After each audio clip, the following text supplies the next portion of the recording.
Hey guys, tonight we begin somewhere soft underfoot, sand, warm by the morning sun, cool in the shadows of driftwood. You're a child on the edge of the world, you know, barefoot, skin salt slick from the sea, and the air smells like damp moss and cooking clams. This is Patuxet, your village, your entire universe.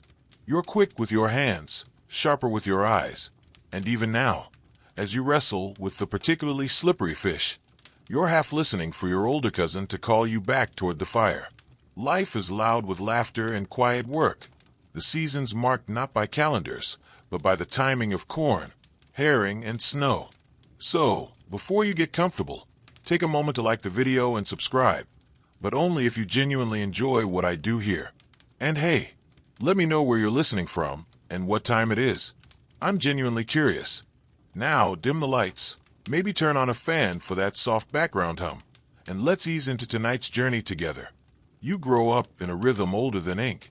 In the warm seasons, you plant and harvest with the women, hunt with the men, and listen to stories around the fire. Some true, some wildly suspicious, especially the one where the coyote eats the moon. Your real name is Squanto, though that gets shortened by nearly everyone. Even now, you can feel your breath slow as you remember those early years, when your biggest concern was stepping on a sharp shell or being the last one to reach the berry patch. And yet, the world beyond your bay is already changing. You hear rumors from travelers who pass through, of great canoes with white wings, of people with skin like bone, of metal that bleeds when touched wrong. Some say they bring gifts. Others say they bring ghosts. But for now, none of that matters. You stretch in the sun like a seal and taste the salt on your lips, until the boats start coming. At first, they're rare, just specks on the horizon. You may be 10 or 11 when you see one up close for the first time. It floats like something conjured, all ropes and cloth, wobbling like a lost water bird. The men aboard smell like smoke and meat gone wrong, and they shout in a language that sounds like rocks falling into a cave. They're not the first Europeans to visit these shores. French and Basque fishermen have been prowling the coastlines for years, but they're among the boldest. They trade awkwardly, knives for furs, beads for fish. They gesture wildly, as if that makes their nonsense more understandable. One even tries to pet you, which, needless to say, does not go well for his hand. Still, you're curious. You watch them from the trees. You mimic their strange guttural sounds under your breath. And maybe, just maybe, you wonder what the world looks like beyond the edge of your maps. Mainstream historians agree that by the late 1500s, native coastal communities, like yours, had already had multiple run-ins with European explorers and traders. The world was slowly shrinking, even if your people didn't know it yet. And while adults in your village debate whether the strangers are spirits, invaders, or just terrible at bathing, you're more interested in the shiny hat one of them wears. You imagine slipping it on and becoming someone else entirely, someone who rides whales and eats clouds. The visits remain brief, but they're enough to plant seeds. Seeds of wonder, seeds of risk, and seeds of tragedy. One night, while sitting by the fire, you overhear elders speaking in low voices. They mention the name Hunt. You don't know it yet, but that name will change your life. Captain Thomas Hunt, to be specific. A man who history generally agrees was less explorer and more kidnapper with a better boat. Fringe accounts say some native kids were offered rides aboard ships under friendly pretenses, promised gifts, or the chance to see new lands. Others claim outright force. Historians still argue whether the earliest abductions were acts of strategy, desperation, or just good old-fashioned 17th century villainy. Either way, a chill begins to blow through Patuxet. Families start to keep their children closer. You're warned not to go near the water when the pale ones are around. You nod obediently, but roll your eyes when no one's looking. You're still a child, after all. Curious, clever, not quite cautious enough. And one morning, when the tide is low and the gulls are loud, you wander too far. The air smells wrong, heavy, like metal and sweat. You hear a snap, maybe a branch, and then the ground is gone. You fight, of course you do. But hands grab your arms. A sack over your head. The taste of panic, sharp as blood. The last thing you hear before everything goes dark is the sea, still whispering to itself like nothing has happened. Back in the present, your breath slows. You settle deeper into your pillow, the hush of the fan matching the hush of waves. In that last remembered moment, your village is still whole. But tomorrow, everything breaks. You wake to wood beneath you, warped, damp, alive with creaks. The air is sour with sweat, salt, and something worse. You open your eyes just enough to see slats of light through the deck above. The world smells like sickness and rats. This is not your canoe, not your village. You've been taken. You're not alone. There are others, boys from neighboring tribes, a few older men, bound together not by friendship, but by fear and rope. Some of them are moaning. One is already quiet in the corner, eyes open, unmoving. You quickly learn not to look at him. This is Captain Hunt's ship, though you don't know his name yet, only that he walks the deck with loud boots and louder commands, his beard wild, his eyes sharp and cold. Historians believe it was around 1614 when Hunt lured or seized over 24 native men from the Patuxet and Nauset tribes. He claimed he was trading. Instead, he sailed away with you. You try not to be afraid, but that's a little like trying not to be seasick while strapped to a barrel of eels. You try to remember your mother's voice, your brother's laugh, the way smoke spiraled up from the cook fire. But all you can hear is the ocean slap against the hull, the creak of rope, and your own stomach betraying you. There's no translation, no negotiation. You are cargo now. And the journey across the Atlantic? It's long, unforgiving, and for at least one poor soul in your hold fatal. There's no dignity in it, no grand ship's banquet, no romantic sails billowing dramatically in the sunset. Just mildew, bruises, and the occasional rat, which, fun fact, you're not tempted to eat after day 6 of dried salted fish. And yet, in a strange twist only history could cook up, you survive. The ship makes landfall, not in your homeland, not even near it, but in Spain, of all places. You squint in the sunlight, blinking like a mole dragged from its den. The air is warmer here, almost sweet. There are palm trees, horses, people who shout in yet another strange language that makes your brain itch. Now here's the weird part. You're sold. Yes, sold. Like a goat or a cask of wine, brought into a Spanish port and traded. Because apparently stealing humans was just Tuesday for some folks in the 1600s. But here's where fate lobs you an unexpected bone. Instead of ending up at some godforsaken work camp or abandoned to beg in the streets, you're noticed by a group of friars. Yes, literal monks. Robes, sandals, the whole bit. They're part of the Catholic Church and believe, deeply, in the whole save souls business. You, it turns out, qualify as a soul in need of some serious saving. Mainstream history tells us the friars took in some of Hunt's captives and educated them in the hopes of converting them. You're a quick learner. You don't know if it's divine intervention or just sheer stubbornness, but you pick up bits of Spanish faster than anyone expects. You learn not to look too long at soldiers. You learn that cheese can, in fact, be horrible. You even learn that not everyone here is cruel. The friars, odd, soft-spoken, always smelling faintly of wine and old paper, teach you more than prayers. They talk about faraway places, including England, where some of their brothers in faith live. And one day, through connections that have been lost to the margins of history, you're offered passage to London. Now let's take a step back. Imagine being a native kid from Massachusetts, kidnapped to Spain, now heading to London. It's like getting abducted from a small fishing village and winding up in Times Square during rush hour, but with worse plumbing. Historians still argue whether your move to England was arranged by the friars, local merchants, or even by explorers curious about your knowledge of the New World. Some accounts mention a shipowner named John Slaney, who may have housed you in London. What's certain? You arrive in a city loud with carts, filled with fire smoke, and obsessed with theater and street food. It's confusing and cold, but it's also the place where you first hear the full English alphabet. You work for a man named John Slaney, according to most sources. He's connected to the Newfoundland Company, which has an interest in the New World, as they call it. Like it didn't already have people. Thank you very much. Slaney feeds you, clothes you, and lets you live in his household. In return, you teach him about corn cultivation, fish trapping, and other things he'll probably try to patent and discover later. You're not a servant exactly, but you're not quite free either. You're somewhere in between, like a curiosity wrapped in a hoodie of survival instinct. Now here's the fringe tidbit. There's an old tale that during your time in London, you once scared the living daylights out of a street magician by reciting a Wampanoag prayer under your breath while he was trying to summon spirits. He screamed. You smirked. Not verified by scholars, but honestly, feels true. You're older now. Not much, but enough. You've grown tall. You speak passable English. And every night, you stare at the Thames and wonder what happened to your family, if the village still stands, if anyone would even recognize you now. The urge to go home has grown too big to ignore. But how do you get there? The sea is waiting.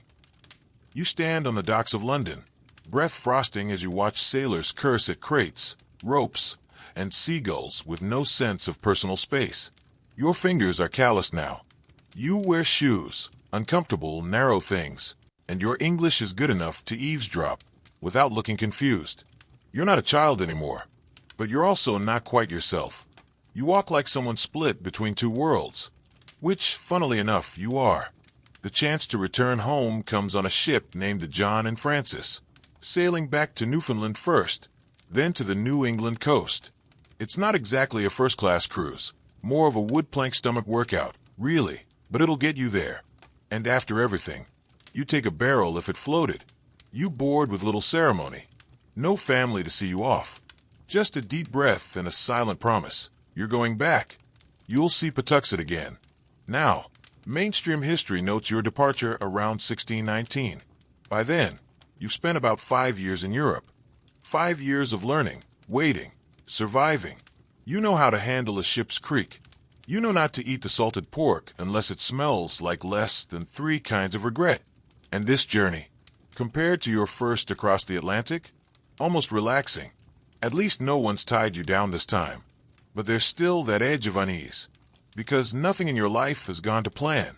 You've been kidnapped, trafficked, rescued, shipped, and displayed like a curiosity. You're fluent in a language your people don't speak. You know how to pray in 2 faiths, navigate 2 worlds, and trust no one on a ship with more rum than water. Fringe theories say that on the voyage back, you saved a crewman's life by setting his dislocated shoulder using a technique you learned from your uncle. No one knows if it's true, but again, you've got the quiet confidence of someone who survived both plague and London fog. You could probably pop bones back into place for fun. When land finally comes into view, your chest tightens. You'd expected tears, or joy, or at least a rousing soundtrack in your head. But mostly you feel quiet. Then you disembark, and the silence hits like a wave. There's no one to greet you. No laughter from the beach. No smoke from cooking fires. Patuxent is gone. You walk the same paths, recognize the shapes of the land, the bend in the river, the hollow where kids used to hide. But the village is empty. The longhouses are collapsed or overgrown. The cornfields are wild. You stand where your mother once sat weaving, and now there's only grass and wind. You are home, and home no longer exists. This is not exaggeration. Between 1616 and 1619, a mysterious epidemic, possibly smallpox, leptospirosis, or viral hepatitis, swept through the coastal tribes of New England. Historians still argue whether it was spread by direct European contact, infected trade goods, or even disease-carrying rats aboard ships. What's clear is the result: death. Wide, staggering death. Some estimates claim 90% mortality in certain villages, including Patuxent. Your village. You search for anyone, anything. You find remnants, pots, charred bones, a doll made from bark buried beneath the leaves. The wind has a voice here, and it speaks only in memory. You don't cry right away. You sit for a long time, just breathing, trying to believe the earth still spins. Eventually, your legs take you inland, to other villages, many grieving, some more suspicious than welcoming. You find shelter among the Wampanoag, distant kin and careful allies. Their leader, Massasoit, rules with both caution and ambition. He watches you closely, not just because you returned from England, but because you returned at all. And here's the thing, you're different now. Not just in language or dress, but in gaze. You look at the horizon like you've been there. You speak to Massasoit and Wampanoag, but when a stray English word slips out, you don't flinch. You know things. About ships, guns, trade maps. You've seen cities that rise on stone and choke on coal. You are, without quite meaning to be, valuable. The Wampanoag don't say this. They don't need to. But you sense it. In the way they seat you at council fires. In the way elders ask for your opinion. In the way Massasoit's younger warriors sometimes glare when you pass. You're not quite one of them anymore. But you're also not one of them. You're something else. Something in between. A bridge. And the timing could not be more cursed. Because across the bay, where the bones of Patuxet still lie, a new group of pale-skinned settlers has arrived. They call their settlement Plymouth.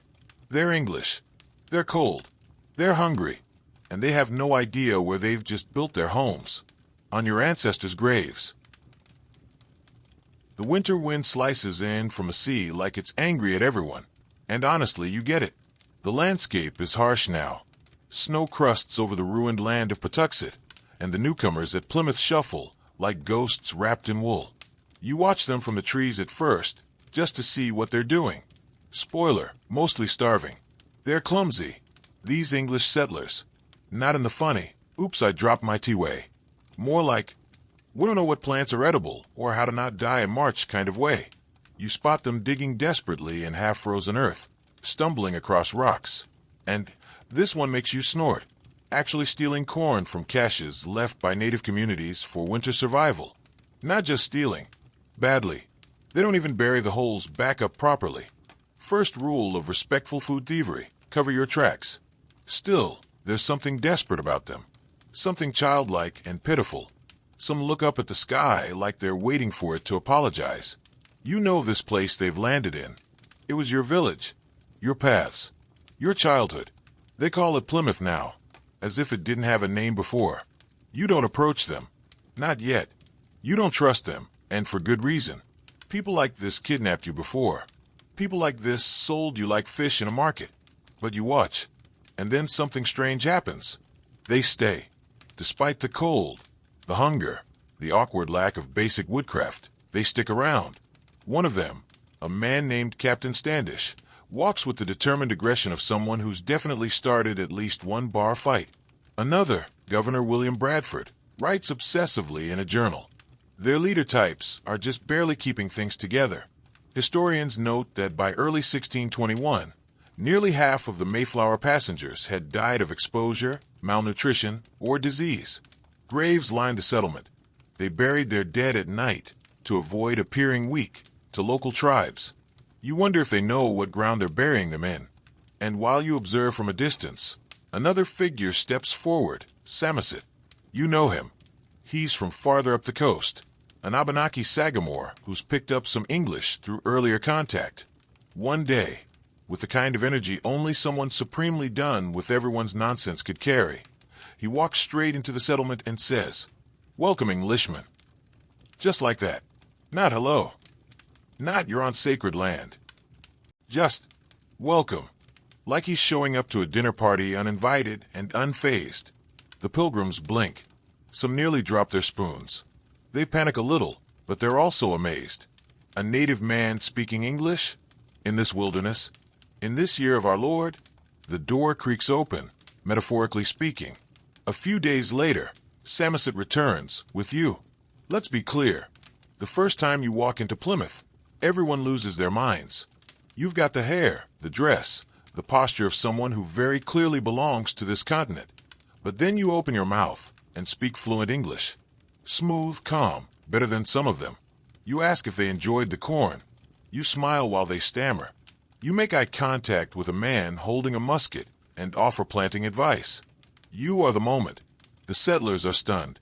Governor Bradford notes this encounter in his journal with barely concealed awe. Some think you're a gift from God. Others probably suspect witchcraft. A few likely just wish someone had brought sandwiches. Fringe stories claim one man dropped his pipe and whispered, the savage speaks clearer than the deacon. True. Who knows? Hilarious? Absolutely. But here's what matters. They listen. You tell them you've lived in England, that you know their language, their customs, that you know the land, that you know who lives where, what grows when, what freezes, and what doesn't survive New England's most savage season, April. And what do? They ask for help, which is fair, because let's be honest, they're about 4 frostbitten fingers away from collectively giving up and joining the trees. So begins your strange new role: interpreter, advisor, survival coach, and, let's face it, emotional support native. But it's not just about speaking their language. It's about understanding both sides and choosing to act anyway.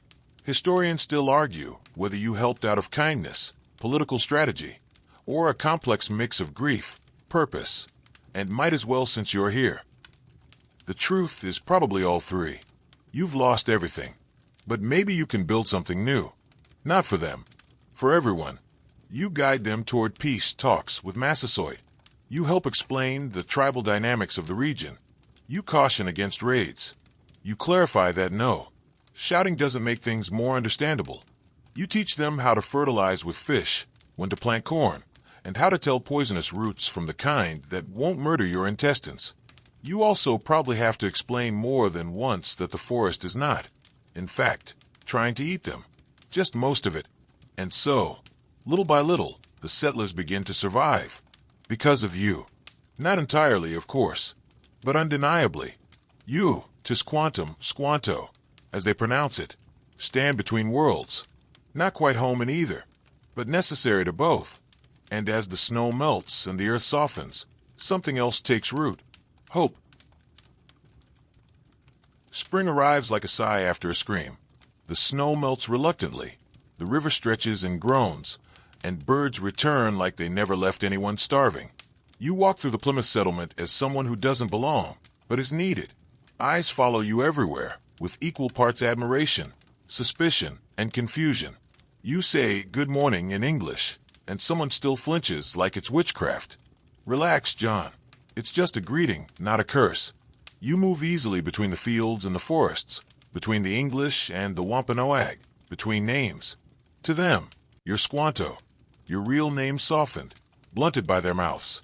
You answer to it. It's not the worst thing they've called you. Not by far. They ask for your help constantly. You show them where to fish, what berries not to eat, how to tell the difference between rabbit tracks and things that would like to eat rabbits, and settlers. You explain that burying fish heads with corn seeds helps them grow. One of them makes a face and mutters something about it being ungodly. You offer to let them starve instead. They reconsider.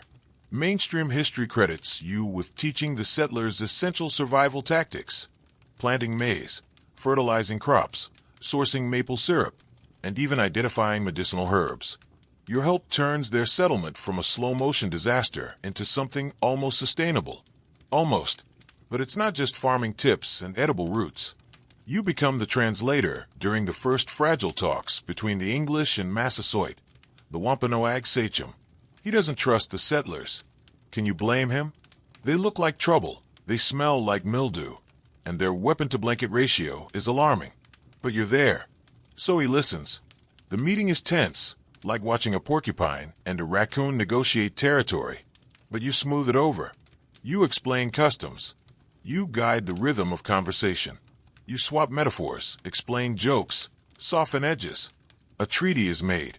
It says the Wampanoag and the English won't harm each other. If one is attacked, the other will help. There's a lot of handshaking and awkward bowing. You're not naive. You know peace is temporary, like spring. But it's something. Historians still argue whether this alliance benefited the Wampanoag in the long run. On paper, it gave them an ally against rival tribes like the Narragansett. In practice, well, let's just say the paper eventually burned. Still, for now, the treaty holds. And you're everyone's favorite problem solver. Governor Bradford keeps calling on you. Standish wants your opinion on threats. You're constantly running between villages and forests and meetings. At some point you realize you're doing the emotional labor of like 20 people. Do you get a paycheck? No. Do you get gratitude? Occasionally. Do you get blamed when things go sideways? Always. Your shoulders are tired. And not everyone is thrilled about you being the golden boy. Other native leaders side-eye your closeness with the settlers. Some whisper that you've gone soft, that you've forgotten who you are, that you wear too many English clothes and spend too much time with their leaders. You try to explain your choices, but the thing about walking a tightrope is, there's no room to argue while balancing.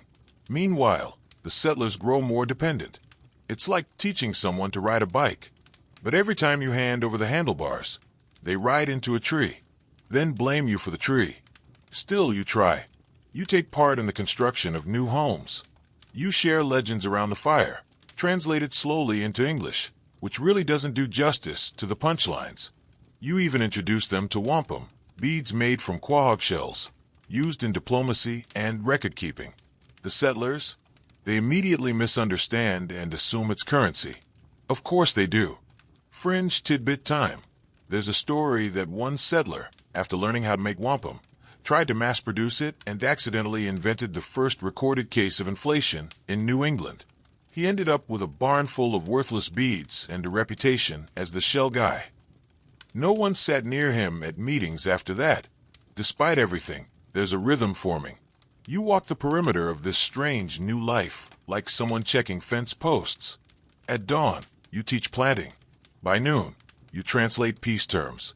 At night, you sit alone and whisper your real name into the firelight, just to remember how it sounds. You miss your family. You miss your village. But there's no going back. There's only forward. And forward is weird and full of shouting Puritans. One evening, a young settler boy offers you a handful of roasted corn. He doesn't say anything, just sets it down beside you and runs off. You stare at it a while before eating. It tastes like a new beginning.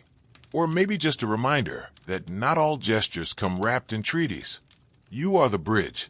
But even bridges can crack under too many footsteps. And the footsteps are only getting heavier. The wind shifts again. It carries pollen now, not frost. The air grows thick with promise. And, let's be honest, the slightly unfortunate smell of colonial laundry. The land around Plymouth greens up. Crops poke bravely through the soil. And the settlers, to everyone's surprise, begin to look less like walking skeletons in belts. You'd say they're adapting, except they're still eating boiled leather on occasion, and occasionally try to plant beans upside down. Progress is a journey. You keep walking between worlds. When you're with the settlers, you speak their language, soften your tone, and gently correct them when they ask if corn grows on trees. When you're with your people, the Wampanoag, you shift your shoulders, speak your own tongue, and listen more than you speak. You answer questions with long pauses. You speak like someone who's tasted too many betrayals to answer quickly. You've become something rare. Someone who understands both sides of a story and still doesn't pick just one. And that's what gets complicated. See, the settlers don't just want to survive now. They want to expand. They want more land, more tools, more trade. They're no longer in please don't let me die of scurvy mode. They're entering property line mode. And property is a word that means something very different to them than it does to your people. You try to explain this to both sides. That to your people, the land isn't owned, it's shared. Steward. Walked on with respect. That drawing imaginary lines and calling it yours is like bottling sunlight. The settlers squint at you like you've just suggested the trees have feelings. They kind of do, though. But we'll leave that for another night. Still, for now, tensions stay mostly under the surface. You keep smoothing things over, translating, explaining, and walking, always walking, from village to village, from council fire to meeting house, from one misunderstanding to the next. Then, a new opportunity arises. The settlers want to build a formal trade network. They need allies, or at least people who won't fire arrows at them during dinner. You become their emissary, Massasoit, who's been watching you like a man trying to decide if a bridge is safe to cross, agrees to support the peace for now. You're the key, the middleman, the one who knows which chiefs will negotiate and which ones will absolutely, under no circumstances, attend a tea party.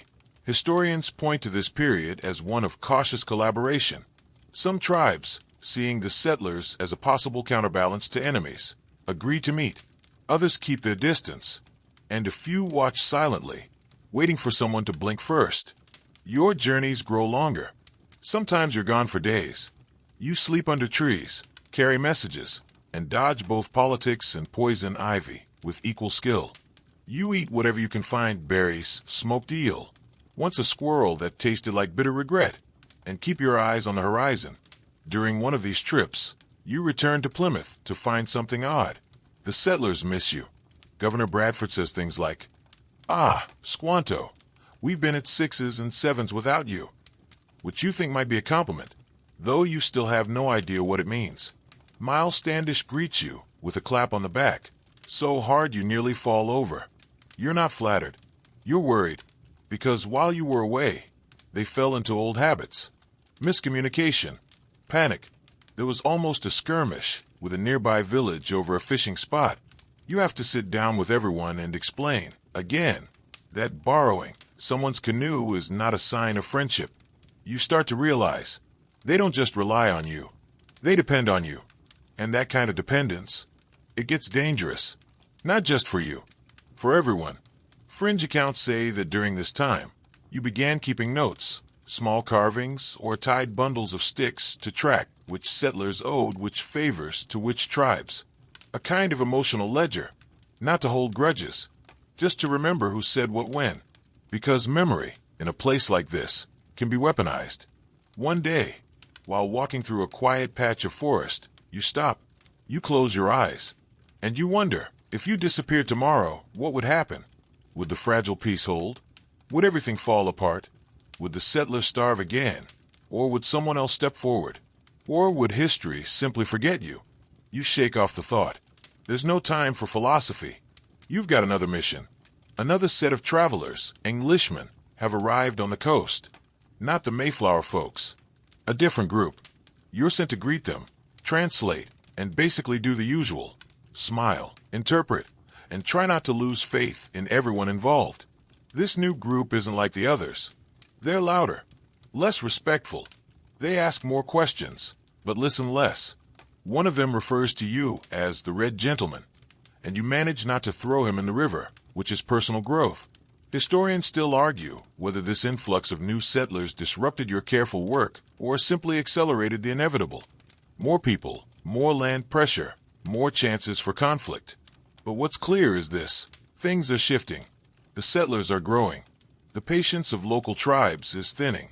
And you're still the bridge, still the guide, still the man walking between flames with a bucket in each hand, hoping neither side tips. And night after night, as the frogs sing in the marshes and the wind rustles old corn stalks, you lie beneath the stars and ask a question you don't know how to answer. How long can one person hold two worlds together? The answer, it turns out, is not forever. You return to the ruins of Patuxet one morning, just for a moment. The old footpaths are tangled with vines, the fire pits filled with moss. It's quiet, so quiet. It's like the place itself is holding its breath. You crouch where your family's longhouse once stood and press your hand to the earth. Still warm, still alive.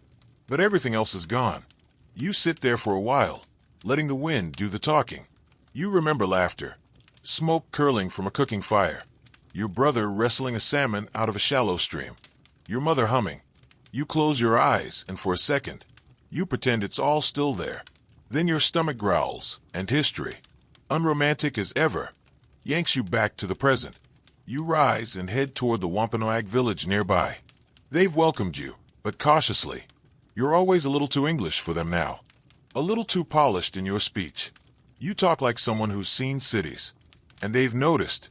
Word spreads faster than fire in these woods. Other tribes have started to ask questions. Why do the English trust you so much? Why do you dine in their halls, sleep in their houses, guide their hands while others suffer drought and disease? Some call you a traitor. Others call you a fool. A few, those who remember your story, say nothing, just nod with eyes too tired to judge. You keep walking anyway, because bridges don't get to choose the traffic. Meanwhile, in Plymouth, things are evolving. Homes are sturdier. The cemetery is still growing, but slower now.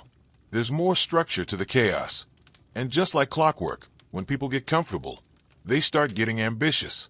More land, more trade, more agreements. Governor Bradford wants you to guide a diplomatic journey up the coast, to broker trade, make peace, explain that Plymouth isn't planning a land grab. You agree, not because you believe him entirely, but because if you don't go, someone worse might. Like Miles Standish, whose idea of diplomacy is sword first, handshake later. So you set out again. You walk long miles, crossing tribal lines, with the kind of care most people reserve for thin ice. You speak with leaders. You pass along messages. You keep your eyes open. And your ears, too. Because the whispers are growing. Not just about you. About them. The settlers. Their numbers. Their weapons. Their hunger. You feel it in the air. Something's building. Not yet a storm, but clouds, definitely. Then comes a meeting that changes everything. You're speaking with a local sachem, one who's not exactly fond of Plymouth. And during a pause in conversation, he turns to you and says, "They've built houses on bones." You know what he means. You've always known. Your people's bones. Your ancestors. Your families. And now they till that ground. Eat from it. Live over it like it was always theirs. You leave the meeting heavy with truth. Not a new truth. Just one that's suddenly louder. Historians mark this period, 1621 into 1622, as a fragile balancing act. Plymouth was surviving, but diplomacy was strained. Native alliances were thin threads, fraying. The English saw opportunity. The tribes saw encroachment. You stood in the middle, trying to hold both ends. It was never going to last. You returned to Plymouth, tired and sore. You try to explain the mood up north, that some tribes are nervous, that there's talk of watching the settlers more closely. Bradford nods, frowns, writes in his journal. You wonder if he understands. You wonder if anyone does. Here's a fringe tidbit. One account says that at this time, you began planting corn again, not just for survival, but for ceremony. Quietly, on the edge of the settlement. A way to remember. A way to keep something sacred alive under a sky that never quite feels like it belongs to you anymore. But the tensions follow you. You start to notice the way Standish eyes you during council meetings. The way some settlers mutter when you pass. The way the children look at you with curiosity. But not the kind that leads to questions. The kind that leads to distance. You've been their savior. Their teacher. Their bridge. Now you're something else. A reminder of the land they took. The people they replaced. The cost of their survival. One night, you sit at the edge of the village, watching fireflies drift over the wet grass. You listen to the frogs. The slow, low hoot of an owl. And for the first time in a long time, you feel the edge of something sharp inside you. Not rage. Not regret. A question. Did you do the right thing? There's no answer. Just the wind. The wind carries more than leaves now. It carries rumors, frustration, fear. You walk through the village of Plymouth and feel it shift under your feet. Not physically, but emotionally. The settlers have begun to look at the land differently. Not as a gift they were given, but as a resource they own. That quiet shift. It says more than any treaty ever could. You keep doing your work, visiting nearby tribes, delivering messages, interpreting always. You still try to make peace. Still try to smooth out the wrinkles. But the fabric is fraying fast. Massasoit, who once welcomed the alliance with caution, grows more distant. His trust in the settlers hangs by threads, and maybe, just maybe, so does his trust in you. It's subtle. The way his eyes don't meet yours as long. The way he sends others to deliver messages now, when once it would have been you. You feel it in your stomach. Things are changing, and not for the better. Then comes the final twist of the knife. During a tense meeting, someone accuses you of conspiring with a rival sachem. The settlers say you've been manipulating tribal leaders behind their backs, making secret pacts to raise your own power. The accusation doesn't make much sense, but sense isn't what people need when they're scared. They just need a scapegoat. And guess who's standing right there? Historians still argue over the details, whether the accusations had any truth, or were just the result of misunderstandings, paranoia, or political maneuvering. Some believe you might have played both sides a little too cleverly. Others think you were set up, targeted for being too powerful, too essential. You weren't a man anymore. You were a lever, and nobody likes feeling like they're being moved. Bradford steps in to protect you for now. But the damage is done. You're no longer the hero who saved the colony. You're the question mark at the end of every uneasy conversation. And the irony, you have helped yourself to influence. You have taken advantage of your unique position. You've brokered your own deals, worked your own connections. Who wouldn't? You're navigating a world where your very existence hangs on your usefulness. But now, you're not useful. You're threatening. There's an unspoken rule in colonial politics. The bridge must never be taller than the towers it connects. Word spreads. You're no longer invited to every negotiation.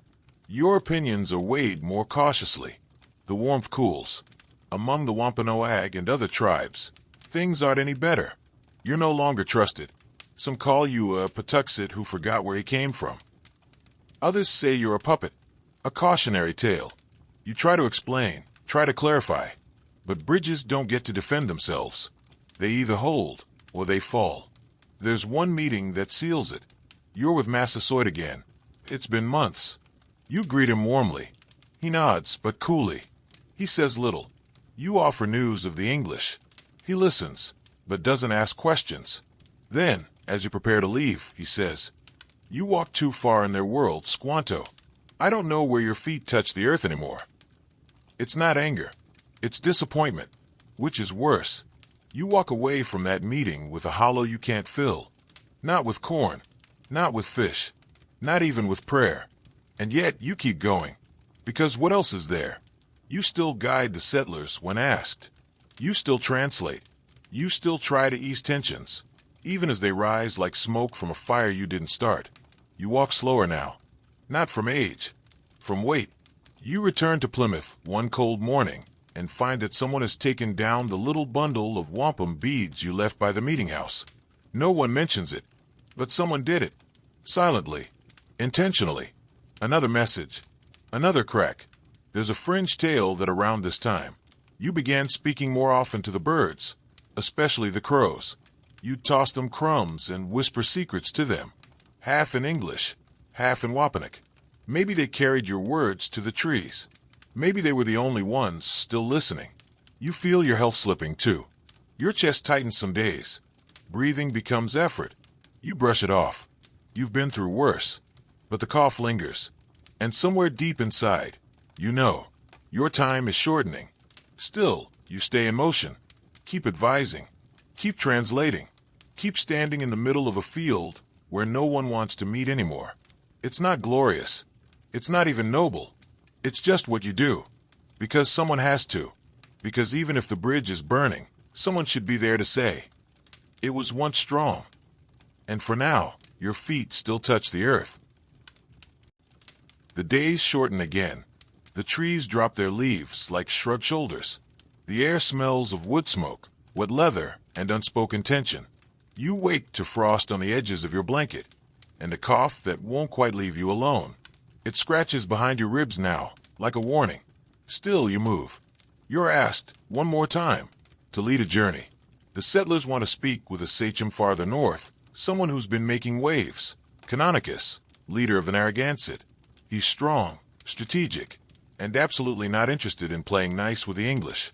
Still, Bradford insists the colony needs this dialogue. You're the only one he might listen to, he says. You're not so sure, but you agree. Part of you thinks, maybe this is one more thread to stitch into the unraveling. One more step toward peace. Another try. So you travel again. This time, the journey is slower. Not because of the terrain, because of you. Your body doesn't cooperate like it used to. You pause more. You breathe harder. And your dreams, they've changed. In them, Patuxet is whole again. You hear your mother's laugh. You see the smoke from the fires curling lazily into the sky. You walk between longhouses, and everyone turns to greet you. Not as a stranger, not as a translator, but as Tisquantum. Just Tisquantum.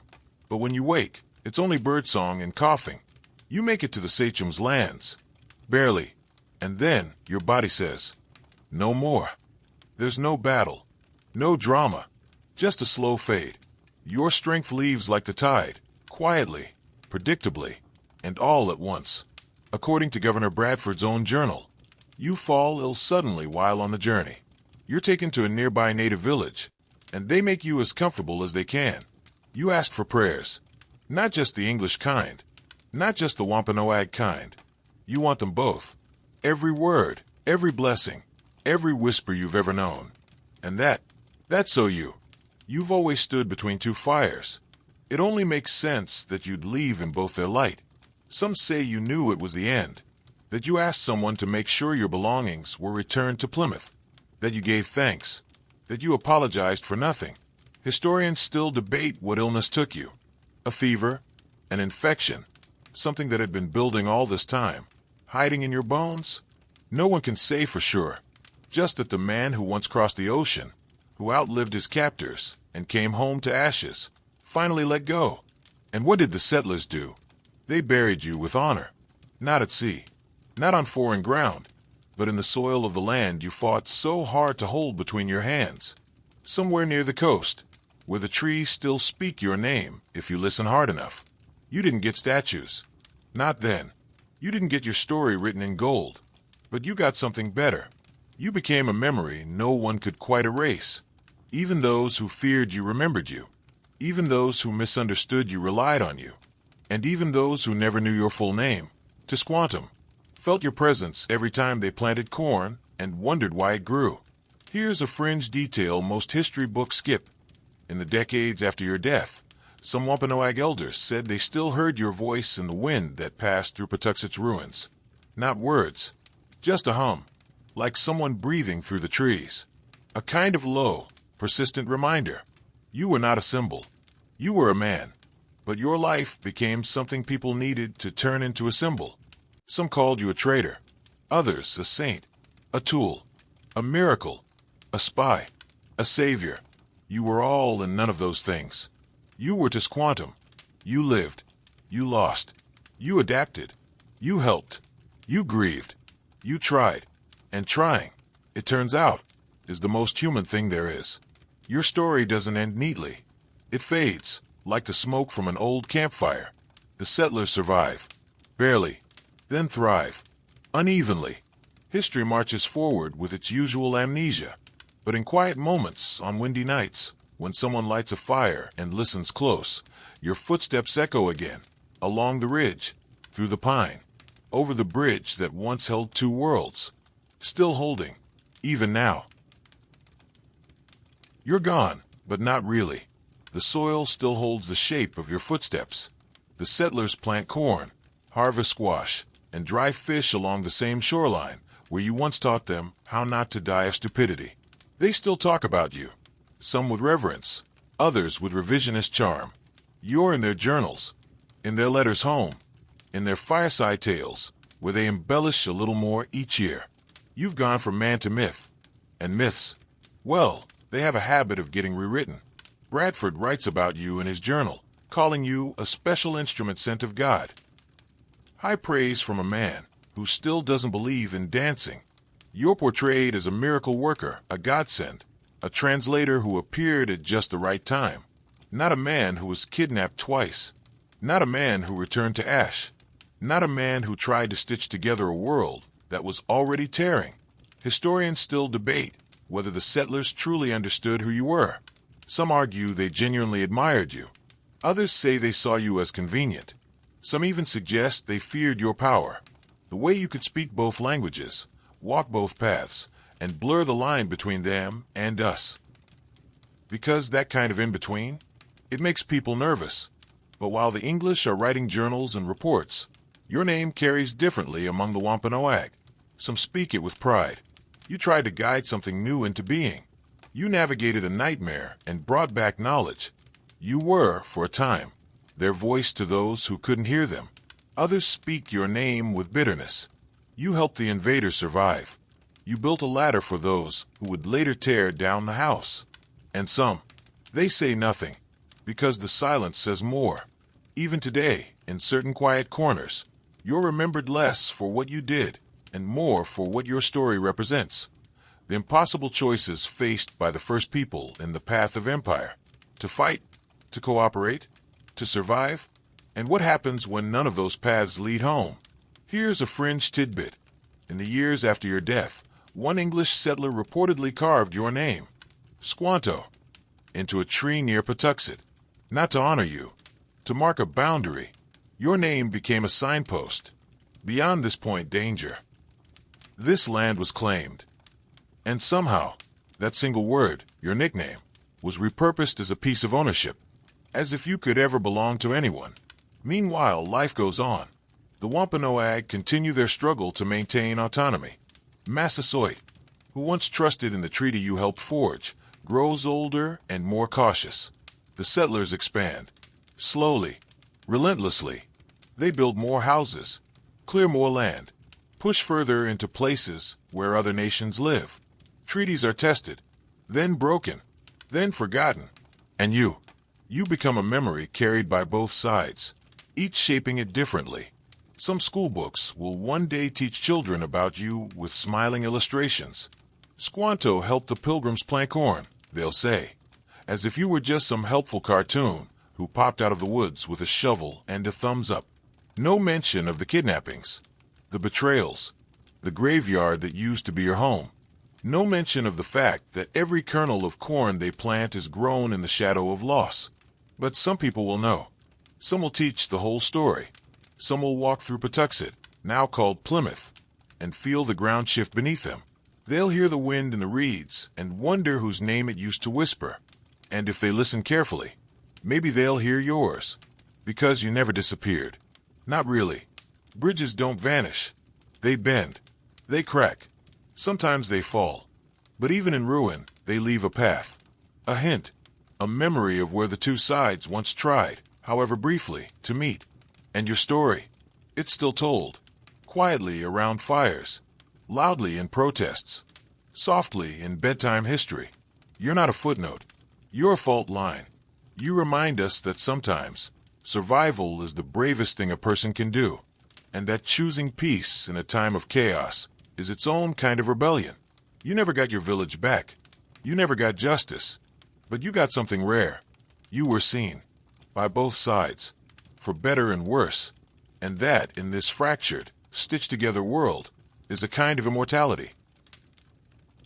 Time stretches out like a low tide, and even though you're gone, you start appearing everywhere. Not your body, your story. The settlers begin retelling your tale, polished, convenient, and suspiciously flattering to themselves. You know how it goes. We arrived, and Squanto just happened to be there, fluent in English, full of corn knowledge, with a twinkle in his eye and zero trauma whatsoever. Very tidy, very Thanksgiving card friendly. Of course, reality was more complicated, messier, and frankly, much harder to embroider on a decorative pillow. They speak of you like a miracle, as if your appearance was divine timing, as if it wasn't the result of years of kidnapping, forced labor, disease, and desperation. You were their translator, their diplomat, their guide, and that made you, in their eyes, less a person and more a tool. A bridge. Yes, but a bridge they believed they built. Meanwhile, the land itself doesn't care about neat stories. Patuxent's bones are still under Plymouth's gardens. The paths you walked are now trodden by heavy boots. The river still flows, but it carries different things now. Sawdust, ash, broken promises. You're not there to walk beside it, but the water doesn't forget your name. The Wampanoag remember too, but differently. For them, your story is a caution, not because you were wrong, but because your life shows how complicated it gets when two worlds collide and someone tries, honestly, earnestly, to stand in the middle. You try to build a future where maybe no one had to lose everything. But in the end, most people just remember the winners, or the ones who wrote things down. Historians still argue whether you were a hero, a manipulator, a tragic figure, or a man trying to reclaim some scrap of control in a world turned upside down. Maybe all of it. Maybe none. That's the trouble with being remembered. You don't get to write the second draft. Here's a fringe detail. Decades after your death, an English settler in Plymouth allegedly built his house right over one of the last standing structures from Patuxent. When asked about it, he shrugged and said, "Well, it was just sitting there. Just sitting there. Like the house hadn't once held laughter and life, and warm soup on cold nights. Like the place had no ghost. By now, the Mayflower story is becoming legend. It's being written into the bones of this young, loud colony. And your chapter? It gets included, but always as the helper, the friendly native who saved them from themselves. No one talks about how many times you saved yourself. No one talks about how lonely it must have felt, walking back into your village and hearing only silence, teaching strangers how to thrive in the soil your family once sowed. No one talks about how close you came to changing history, and how little most people realized it. The settlers keep expanding. They build more homes, more fences, more churches. They start drawing borders and pretending the world has always looked this way. The Wampanoag resist, adapt, resist again. It's a cycle, like seasons, only harsher. And every Thanksgiving, though they don't call it that yet, the settlers gather and feast. They give thanks, and your name is sometimes mentioned. Sometimes, as a footnote, as a symbol, as something clean and soft-edged. They don't mention the part where you had no home, no family left, no land to call your own. You do appear in sermons, though. English ministers tell their congregations about the Indian who became a Christian. That part makes them feel better. That part fits the story. They say you converted, that you died with English prayers on your lips. Maybe you did, maybe you didn't, or maybe you knew something deeper. That faith, like land, like language, can be more than one thing at once. You were Wampanoag. You were a sailor. You were a translator, a prisoner, a diplomat, and a man who once walked calmly into the middle of a Puritan village and asked if they enjoyed the corn. You were never just one story. Not to the settlers, not to your people, not to time. And in the end, maybe that's the truest kind of legacy. One that refuses to be simple. You never planned to be famous. But fame doesn't ask for permission. It just shows up, late and loud, writing your name in bold ink while you're busy tending a garden or, quietly dying in a coastal village. Years after your passing, your name, Squanto, becomes a convenient bookmark in colonial stories. Need a happy native to smooth over a rough patch of genocide? Boom, there you are. Need someone to explain how corn was discovered by white people in 1621? Squanto again. A one-man PR campaign for peace and pumpkin pie. It's not your fault. It's just how legends work. Clean edges. No smudges. But those who dig deeper, they start finding the rough parts. They find out about the kidnapping in 1614, when you were lured onto an English ship by Thomas Hunt and sold into slavery in Spain. They find out about your escape to England, your years learning the language, waiting, hoping, praying for a ship to take you home. They learn that when you finally returned to Patuxent in 1619, you stepped off the boat and into a ghost town, your village wiped out by disease. Historians still debate whether that disease was smallpox, yellow fever, or another contagion brought over by earlier European contact. But there's no debating the result, a village emptied of life. A silence so heavy you probably thought the sky had fallen. That's the version of the story school books like to skip. Too messy, too real. There's a fringe theory that after your return, you considered leaving the area entirely. Some accounts claim you thought about heading inland, starting over, becoming someone new in a place where no one knew your face or your past. But you didn't. You stayed, because this was still your home, even if it didn't remember your name. The English don't tell that part either. In the colonial version, you exist for their convenience. You show up like a helpful woodland wizard, fluent in English, ready to teach and translate, conveniently stripped of grief and trauma. You're magical, but not too magical. Just enough to make everyone feel better. But those who read between the lines, they know better. They see that you weren't just a translator. You were a strategist, a survivor, a man who endured 2 transatlantic crossings in a time when most people didn't even survive one. You learned the enemy's language, customs, rhythms, and used it to give yourself leverage. That wasn't luck. That was grit, and maybe a little spite. You were fluent in English, Spanish, Wampanoag, diplomacy, awkward silences, and the art of not punching someone who called you heathen with a smile. You were kind, yes, but not soft. You were helpful, yes, but not harmless. You were a man who remembered everything. That terrified them. Over time, the settlers rewrite your story. Some claim you were grateful to be saved by the English. Others say you were converted, and therefore had finally seen the light. A few even imply that your life only mattered because you served the colony. But they missed the point entirely. You didn't survive for them. You survived despite them. Despite Thomas Hunt. Despite plague ships. Despite starvation, suspicion, and the crushing loneliness of being the only one left from your village. You turned your story into a weapon. You made them need you. And when they began to suspect just how powerful that made you, they pulled back. They cooled. They labeled. And still you stayed. Still you taught them.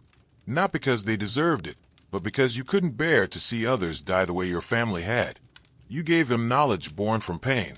Lessons paid for in loss. That's not weakness. That's generosity.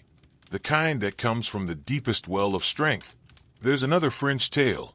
This one half whispered, maybe even imagined. It says that just before you died, a young boy from Plymouth sat with you. You were too weak to speak, but he talked to you anyway. Told you about the fish he caught, the game he played, the piece of land he hoped to farm when he was grown. He asked if you thought he'd be a good man someday. You didn't answer, but maybe you smiled. Maybe. The point is, someone remembered that, and they passed it down, which means you mattered, even beyond the myth. You were more than the story. You were the soil it grew from. And maybe that's why your name still echoes in these woods, in these classrooms, in these bedtime histories.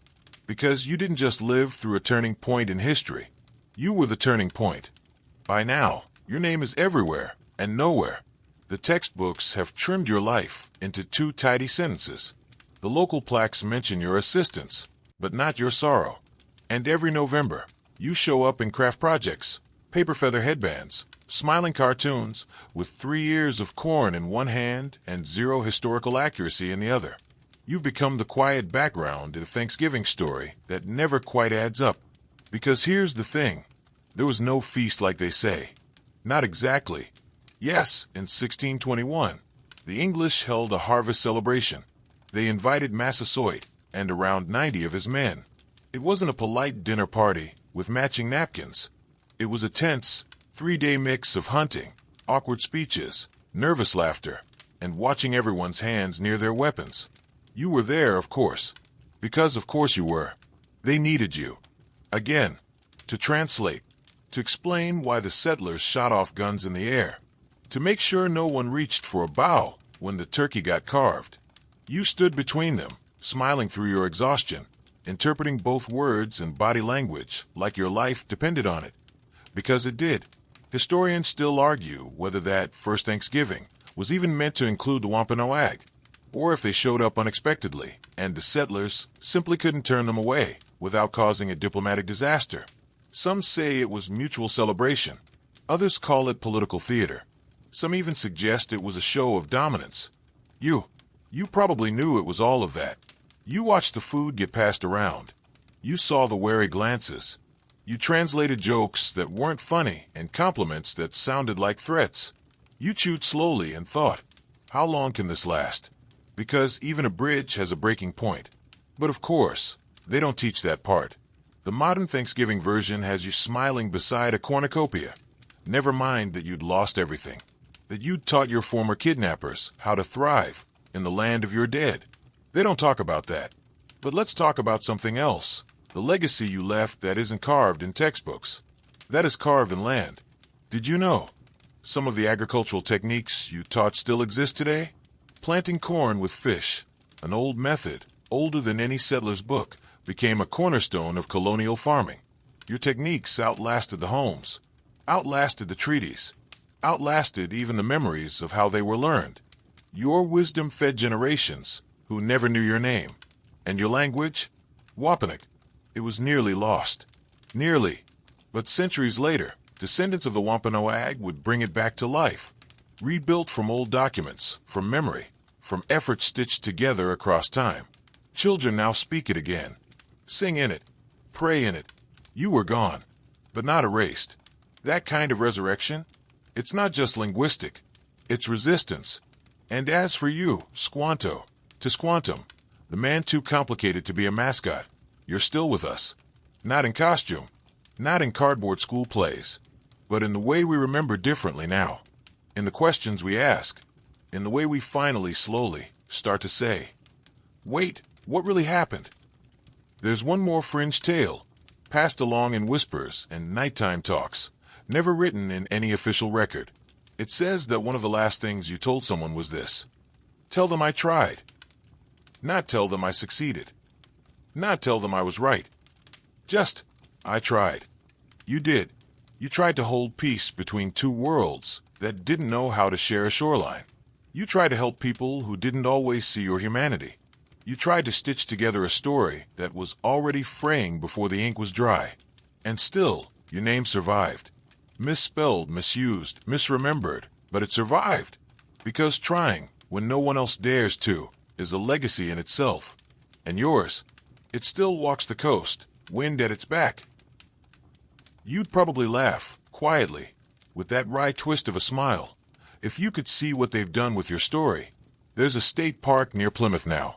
They say it's close to where your village once stood. There's signage, paths, a small museum.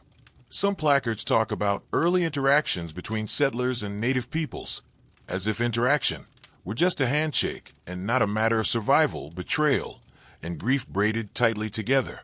Your name is etched in stone. There's a bronze plaque, carefully worded. It calls you a friend to the pilgrims. Nothing about the 2 transatlantic voyages. Nothing about the funeral-level silence that greeted you when you returned to Patuxet. Nothing about the weight of translating between people who barely understood each other, and who often didn't want to. It's not wrong, just incomplete. But don't worry, people are starting to notice. A new generation has come along, one that asks better questions, one that looks at your life not as a sweet bedtime myth, but as a profound, messy, powerful story about what it means to be caught in the middle. You're getting rediscovered, not as a mascot, as a man. A few schools have started to teach more. Not just Squanto helped the pilgrims plant corn, but Tisquantum survived enslavement, loss, and betrayal, and still chose to help. Some teachers show the kids maps, old ones, where Patuxet is labeled with faded ink and uncertain lines. They ask their students, what would it feel like to come home and find no one left? And for the first time, some of those kids stop coloring and really think about it. That's when you show up. Not in costume, in comprehension. You're not just the one who helped. You're the one who hurt and tried anyway. Here's a fringe anecdote you might like. A native artist recently carved your likeness into driftwood gathered near Plymouth Harbor. No fanfare, no gallery. Just a piece of weathered wood placed upright at the edge of the shore. It didn't have a nameplate, just the carved eyes, gazing toward the sea. Watching, waiting, remembering. That's more your style anyway. You were never about monuments. You were about presence. The kind that lingers. The kind that walks the same path every season and watches what changes and what doesn't. You probably never imagined how far your story would travel or how warped it would get. But now, after 4 centuries, the tide is shifting again. People are starting to understand that you weren't a side character in someone else's victory. You were the main character in a tragedy, a teacher in a survival tale, and the reluctant star of a play whose script was always being rewritten mid-performance. Even your name, Tisquantum, means something larger than life. Scholars believe it refers to the rage of the Manitou, a spirit force. Imagine that. Your real name, meaning divine fury, reduced in English accounts to a nickname that sounded easier to spell. That loss. It happened 1,000 times, in 1,000 ways. But piece by piece, people are putting you back together. Not perfectly, not quickly, but truthfully. And truth, like seeds, takes time. You'd appreciate that, because in the end, your legacy isn't a harvest feast. It's not turkey legs or cornucopias. It's the hard, silent labor of memory. It's the story of someone who stood in the wreckage of his world, faced the people who helped destroy it, and still said, here's how you plant corn. And maybe that's the real miracle. Not your timing, not your language skills, your choice. To build, to teach, to try.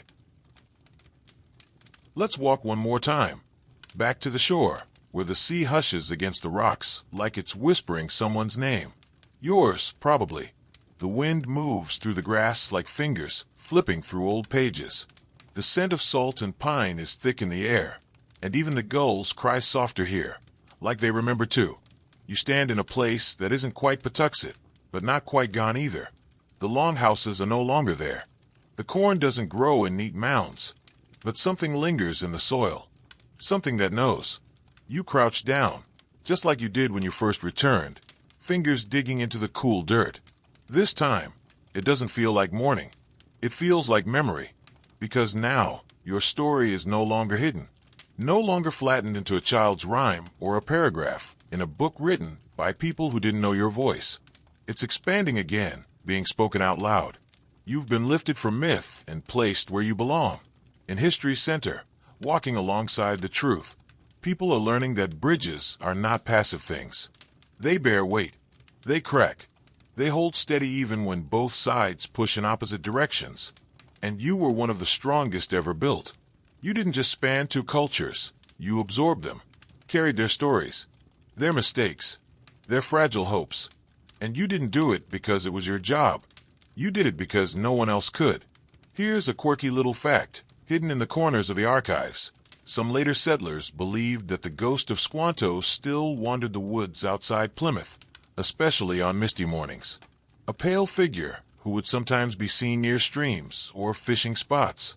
Not haunting, just watching, like a parent checking in. You can decide whether that's true, but it feels right, because even now, when people walk these forests and stop to wonder how anything ever survived here, it's your voice that echoes in the branches. You're not just a figure in someone else's success story. You're the reason there was a success story. Without you, the pilgrims die. Without you, the treaty fails. Without you, the cultural dialogue doesn't even begin. And yet, you never asked for thanks. You never wrote your version down. You let your choices do the talking, even as both sides misunderstood what you meant. They called you Squanto, but your real name, Tisquantum, still shimmers like a thread in the web of American memory. It's never been fully erased, because it never stopped being necessary. To understand you is to understand the birth of a nation through the eyes of someone who didn't get to choose its shape. And now, after centuries of selective remembering, people are ready to hear it. Not just the easy parts, all of it. So tonight, as you lie back and listen to the wind tell its endless, looping stories, remember this. You didn't just survive history. You steered it. And now, your story is helping us see more clearly, not just who we were, but who we could be. Because once upon a time, a man stood on a cold New England shore, the last of his people, and looked into the faces of strangers with guns and strange clothes and hungry eyes. And instead of turning away, he said, "Here's how you plant corn." And now you rest. You ease back into the quiet, where the waves lap like lullabies and the woods breathe with slow, even rhythm. The world grows soft around the edges. The story's sharp lines blur into something calm and round, like pebbles smoothed by centuries of tide. You picture the coast again, the one you knew. Only now, it's empty of tension. The fires burn low, not in warning, but in warmth. A canoe drifts lazily on still water. Somewhere in the trees, an owl sings, low and ancient. The stars blink through the branches like watchful eyes, and the wind carries only peace. You did what you could. You tried. And in trying, you left a trail. Not everyone will follow it, but someone will. Maybe tomorrow. Maybe 100 years from now. That's the beauty of stories. They wait. They listen. They don't disappear. So let the weight fall from your shoulders. Let the questions go. Let the long road behind you fade into forest green and ocean blue. You've walked far enough for now. You've earned the quiet. Breathe deep. Let the hum of the night cradle your thoughts. Let your name return to the earth, not in forgetting, but in becoming part of something bigger. You are home. Finally. Fully. Good night, Tisquantum. Good night.